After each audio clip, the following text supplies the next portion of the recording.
நம்ம உணவு காட்டில் இருக்கிற டிம்பர் மரங்களை கவாத்து பண்ணுறோம். நம்ம உணவு காட்டில் ஒரு 10க்கு மேற்பட்ட டிம்பர் மரங்கள் இருக்குது. அதில் முக்கியமாக செம்மரம், சந்தனம், ஈட்டி, குமிழ் தேக்கு, வேங்கை இதெல்லாம் இருக்குது. சுற்றி வந்து மூங்கில் மரம் இருக்குது.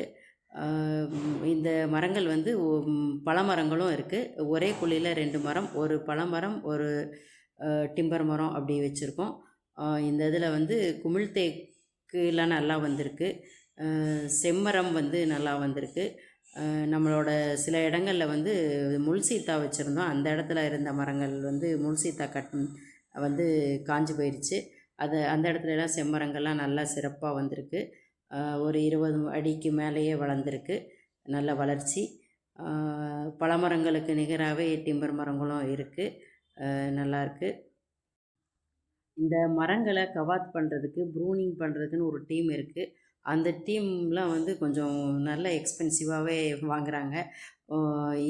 இவங்க செய்கிற வேலையை நம்ம சாதாரண ஆள் விட்டே வந்து பண்ணலாம். அவங்களும் பண்ணுவாங்க. நம்ம வந்து சின்னதாக இருக்கும்போது நாங்களே பண்ணிக்கிட்டோம். இப்போ கொஞ்சம் பெருசானதுக்கப்புறம் பண்ணுறதுக்கு ஆள் கூப்பிட்டா கொஞ்சம் எக்ஸ்பென்சிவ் ஆகிடுச்சு. இது மாதிரி ஒரு ஏணி ஏற்பாடு பண்ணி கொடுத்துட்டோன்னா நம்ம ஆளுகளை நல்லா வெட்டுற ஆளுங்களை வச்சு வெட்டிக்கலாம். ஒரு 2 இன்ச்சு மரத்துலேருந்து பிரான்ச்சஸை விட்டு வெட்டினோம்னா ஓகே தான். இதுக்காக நம்ம ஸ்பெஷலாக எந்த இதுவும் தெரிஞ்ச ஆள் வரணும்னு அவசியம் இல்லை. ஃபஸ்ட் டைம் வந்து நாங்கள் முதல்லலாம் சின்னதாக இருக்கும்போது நாங்களே பண்ணிக்கிட்டோம். இப்போ தான் வந்து கொஞ்சம் மரங்கள் ஒரு 20 அடி அப்படியெல்லாம் ஹைட் இருக்கிற மரங்கள்லாம் வெட்ட முடியாதுங்கிறதுனால ஆள் விட்டு பண்ணணும். இந்த மரங்கள்லாம் கவாத் பண்ணிவிட்டு அங்கே மேலே இருந்த இலைகளெல்லாம் எடுத்து இந்த மரத்துக்கே வந்து மூடாக்கா போட்டுட்டோம். நம்ம மரத்தை சுற்றி மூடாக்கா போடும்போது அது மரத்துக்கான சத்தாகவும் அமைஞ்சிருது.